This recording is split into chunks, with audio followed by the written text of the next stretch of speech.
We need some funny.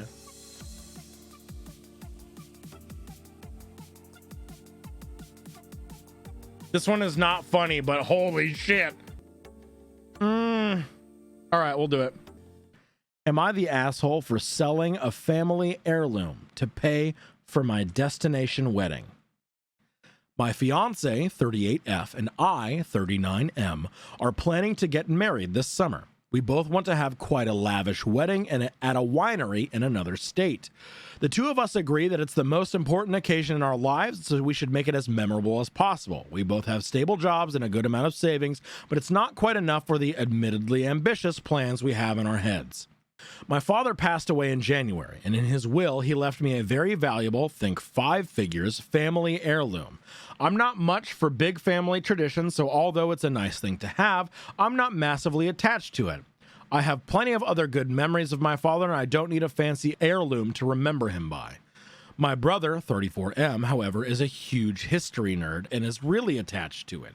He was very upset by my father's decision in the will. The reason it went to me and not to him is that it has been traditionally passed to firstborn sons. My fiance and I don't plan to have children and think he assumed therefore that he or his children would be in line to get it if I were to pass away. After some discussion, my wife-to-be and I decided that we would like to sell the heirloom to pay for our wedding. My brother, who is also my best man, was furious when he found out and said he wanted nothing to do with the wedding anymore. He thinks my wife-to-be and I are behaving like spoiled brats. You're behaving like spoiled brats for selling a thing that belongs to you because I want it. In addition, he's convinced my uncle and cousins not to come to the wedding either. With our parents having passed away, this means that virtually none of my family will attend the wedding, which I'm really upset about. I think since I legally inherited the heirloom, I can do what I want with it. I think he's just upset because I ruined his expectations of one day inheriting it. But since my uncle and cousins agree with him enough that they're not coming to the wedding, I'm not so sure I'm in the right. Am I the asshole? Why not sell it to the brother? That was my first thought. I'm saying not the asshole. It's your heirloom. Sell it when you need it. We're making a lot of assumptions that the brother could afford a 5-figure family heirloom. But also, I'm also wondering, hey, what is this 5-figure family heirloom that's been passed down for generations to the firstborn son that your brother wants because he's a huge history nerd? What is this heirloom? Yes, the asshole, you are being very selfish and short-sighted. We both want to have quite a lavish wedding. And in your late 30s, you can't afford it without hawking something important to your family. Yikes. I think Reddit is very, like, traditionalist family values sort of thing. Like, you should love your family no matter what, no matter how bigoted, no matter how bad they are. So family comes first always, regardless of how they treat you, sort of thing. Technically, you can sell it because it's yours, but yes, the asshole for caring more about a ridiculously lavish wedding that will break the bank than you do for your relationship with your brother or your dad's tradition. If your dad had known that you were going to sell it, he would have left it to your brother. I hope your lavish wedding is worth it to you. I guess you could think about it that way. If your dad knew you would sell it, if your dad knew you weren't having kids and you would sell it, would your dad still have left it to you in the will? But then again, it's also how important is family to you? How important is this family heirloom to you? As a Southerner, problematic memorabilia like that is way too common. Is there other info from OP? Let me see. Okay, this is really sussy. This is really sussy. Are you ready? Okay, someone commented, need more info. What is the heirloom? Give us some context. It's a very old painting by a lesser known artist. I don't want to post too many identifying details. I don't trust like that. If it's something heinous, if it's something problematic that's been passed down, fucking get rid of it. Let's see. Are there any more info? What would your father think? I'm honestly not sure. He and my brother used to geek out over it together a lot, so I could see him being upset. I think he was pretty torn that tradition dictated the heirloom got to me and not my brother, but he was also a very understanding man, so I could see him being okay with it. It's giving unreliable narrator. I would like to give them the benefit of the doubt since we don't have context for what it is, but the fact that they're being so cagey with it and that they're history buffs and they geeked out over it together, I don't know. I feel like OP is not only giving enough info so people will side with them, but it's not working right. If the only reason the brother cares is because he's a history buff, not because memory attached, then who cares? Yeah. I feel like I need more info for this one. Like, how close are to your family? How's your relationship with your family? If your whole family sucks, who gives a shit, you know? It sounds more like sibling rivalry issue than a sentimental issue. Yeah. So what are we thinking then, asshole? I'm having a hard time with this one. You're selling a family heirloom that they will most likely not be able to get back to have a lavish one-off wedding. Without more information, I'm going to say not the asshole personally. OP is an asshole for making us trying to figure out this shit ourselves instead of giving us all the info. Fair, yes. I think everyone sucks because they're not communicating. Capitalism is the real asshole here. Absolutely, yes. T snaps, hyper fucking snaps. Snap that all the fucking way to the bank, baby. See, the wedding is important to the fiance and the OP. The family heirloom is important to the whole family. Without knowing more information about the family dynamic or what the heirloom is, OP is not taking into consideration the reverence that the whole rest of the family has for this. Yeah, I'm gonna say everyone sucks. Everyone sucks and OP is an asshole. So we're going yes, asshole.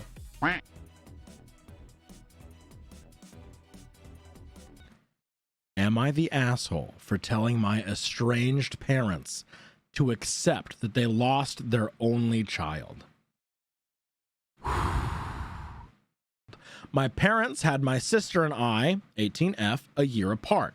My sister died a few weeks ago. I was already estranged from them. My sister was severely disabled and had a number of medical problems related to her birth. She wasn't able to eat, walk, talk, or do anything for herself. For as long as I can remember, my parents were either working or dedicating all their time to her. Anytime I wasn't a perfectly behaved, perfectly independent child, I was met with anger from them.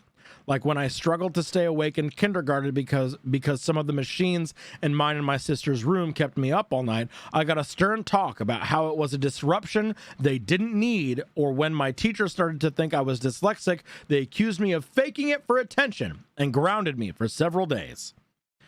When I complained to my grandma about feeling unwanted, she went after them over it. I got yelled at and called a spoiled brat. I was left alone in the hospital when I got my tonsils out and when I had appendicitis and they needed to remove those too. My dad grumbled on the way home both times about how much of their time I took up. When my sister ended up in the hospital for 2 months, age 10, and my parents left me home alone, I called grandma and she stayed with me. She also called CPS a few times over the years, but nothing has changed. And when my parents found out, they were angry that I got them into trouble with her. I have so much more I could say, but there's just too much I could rant about. When I was 16, I made the decision I needed to leave them and told them I was going. They rolled their eyes, but I moved in with grandma and nothing happened. So I stayed with her and still live with her today. Grandma went to my sister's funeral, but I did not. I also did not speak to my parents directly after she died. Grandma did, very briefly. After the funeral was over, I guess once they realized they had nobody, they tried to reach out to me. I told them to accept they had lost their only child and to leave me alone because there was nothing they could do for me after 18 years. They were crying and angry and told me I was so cruel and my sister is dead and I'm trying to punish them when they're grieving the worst loss imaginable. Am I the asshole? Yep, absolutely. The parents earned that 100%. The parents earned that. They needed to hear that. I'm heartbroken and angry for OP. So much trauma. Right. That's fucked up. Good on her, though. Good on her, though, standing her ground. You do not get to come to me to try and alleviate your guilt and your loss after you ignored me for 18 years. That's fucked up. Yeah, let us replace our favored child with you. No, that's fucked. That is so fucked. Let's read some top comments here. Not the asshole. They had 18 years to realize their mistakes, and it took a death for them to see it. Good riddance to them. Move on with your life, live it successfully, and attribute all of your future success to your grandma, the only adult figure in your life to care for you. Scream that fact from the mountaintop if you choose, regardless of how it makes your mother and father look. Absolutely. Right? Grandma really pulled through. You don't get to fuck up and ignore your child. Ignore your child's needs and wants, refusing affection and love and kindness and tenderness for 18 years, and then just pretend like everything's hunky-dory. What also hurts is that OP didn't go to the funeral because that's how awful growing up was. Yeah. She didn't get to have a relationship with her sister either. The fact that one child was disabled, yet when the other might have a disorder or disability, they're accused of faking it. Hypocrisy much? Absolutely. Absolutely, Vivacious. OP, absolutely, 10,000% not the asshole. Not the asshole at all.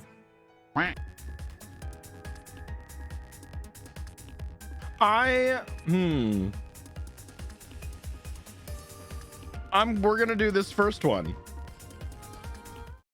Am I the asshole for telling my 28 fiance 29 that I could not rely on her in a life or death situation? Well, I guess we'll fucking see. 10K versus 21K. Jesus fuck. I have what I think is a very good sense of situational awareness. I'm a quick thinker and I tend to not panic in dangerous situations. My fiance, on the other hand, is the exact opposite. If I'm being nice, I would say she doesn't have any awareness of danger. If I'm being honest, I would say she has the survival instinct of a panda raised in captivity. Just break up! Is this an am I the asshole post, or are you just here to slam your fucking fiance online? She has no sense of danger around here, doesn't constantly examine her surroundings for things that could be dangerous, and when things are bad, her reaction is to panic and scream. Friday, we went out on a friend of mine's boat and we got in a dangerous situation. We were anticipating light rain, but we ended up with a downpour, high winds, and high waves. While me and the other men were trying to strap things down and keep the boat from capsizing, me thinks this may be a little bit of a misogyny thing. The men were strapping things down because we're better at handling dangerous situations than the women folk. Actually, maybe I should just date my bros because they're better at handling dangerous situations. Maybe I should just... Anyway, my fiance screamed and cried for dear life. She was in hysterics, and I get it was a scary situation, but her yelling and screaming that we're all gonna die and for God to save us, and literally crying, saying that it's my fault that she's on the boat since I asked her to come with. None of the other GFs or wives were doing this, just her. I'm sure the other women were just as scared but tried to keep it in for the sake of the men doing something about it. Maybe you're just a sexist Chad. Maybe you're just a piece of shit. Who knows? Maybe some people deal with senses of danger differently than you. It's called fight or flight, my friend. Fellas, is it gay to strap it down with my bros? The downpour was really bad for about 15 minutes, so 15 minutes of wailing while we were doing everything so we can keep things all right. We made it back safe with little more damage than a few spilled White Claws. On the car ride home, I told my fiance that we needed to talk about how she was behaving during the crisis. Not only was it incredibly embarrassing in front of my boys, oh my God, but it was distracting, unhelpful, and telling. I told her that today proved to me that if I was in a life or death situation, I could not rely on her to be any help or do anything except make things more stressful. I said she needed to learn how to not panic and be helpful. She got unbelievably mad. She said she thought she was going to die and had reason to freak out. I told her that all of us were scared, but none of us were as ridiculous as she was. We argued the entire ride home, and she is still pissed off at me. I think I was right to say this, especially since we plan on spending our lives together and raising a family, and I can't be the only level-headed one. Just break up! Just break up. Throw this man away. Yeah, it's instead of consoling your partner who was in hysterics in a supposed life or death situation, instead of being like, hey, I know that was extremely stressful for you. Do you want to talk about it? Are you okay? It was, hey, maybe don't be so fucking crazy. I can't be the only one strapping it down with my bros, okay? Okay, the edit here. Oh my fucking God. The women there did not help because they did not know how to help. The men there have been out together on the boat countless times before, so we are all experienced to know exactly what to do. It's so much more unsafe for them to be in our way, attempting to help if they don't really know what they're doing. It's safer for everyone if they just hang on and keep calm until the issue is resolved. This has nothing to do with them being women. It has everything to do with them not knowing what to do. If another guy had been then and didn't know what to do, I'd tell him to sit tight and let those of us that do know how to handle it. The women didn't know what to do, so it was best that they sit out of the way. It's comments time. Well, the top comment, this thread is now locked due to excess of rule violations. Top comment, not the asshole. She can feel and react however she pleases, but it doesn't change the facts. So you're correct. She was unhelpful and only made an already scary situation even more stressful. It's indeed a very useful skill to have to be able to think somewhat straight in a crisis situation, or at the very least, have the sense to not make it worse for those who are trying to help. No bitches. Even we set aside the internalized misogyny, which is a lot to set aside, yes, you were still unsupportive of your GS when she was in a scary and potentially traumatic situation. Absolutely. You were in what you are describing as a near-death situation. Your partner was freaking out, obviously, and you said, calm down. It's not that serious. You said, you weren't very helpful there. You need to learn how to not be a flight and be a fight in your crisis response. You know how long that takes to unlearn? You know how long that takes to change? That is a nervous system level change, my guy. And it sounds like you're not very open to therapy, if I would venture to guess.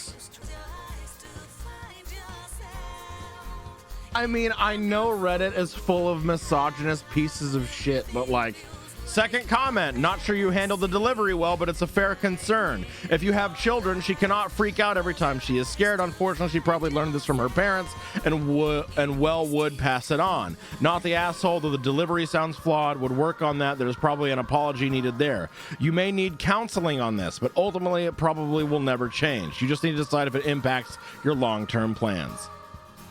Yes!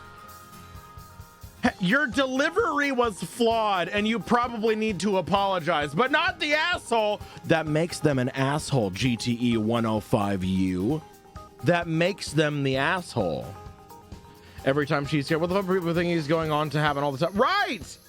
Also, like, what if the fiance has PTSD and that's why she doesn't respond this well for traumatic? Yeah, right. Everyone sucks here. Finally. Okay.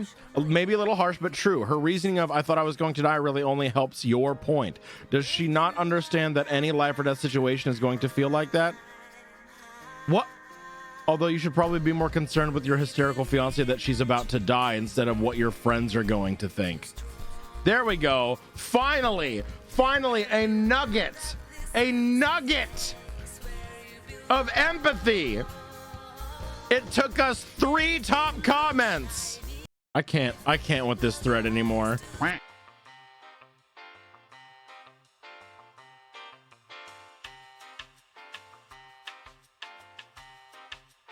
don't know how else to say it, so I'm just gonna say I got to shake Vine's titties on stream.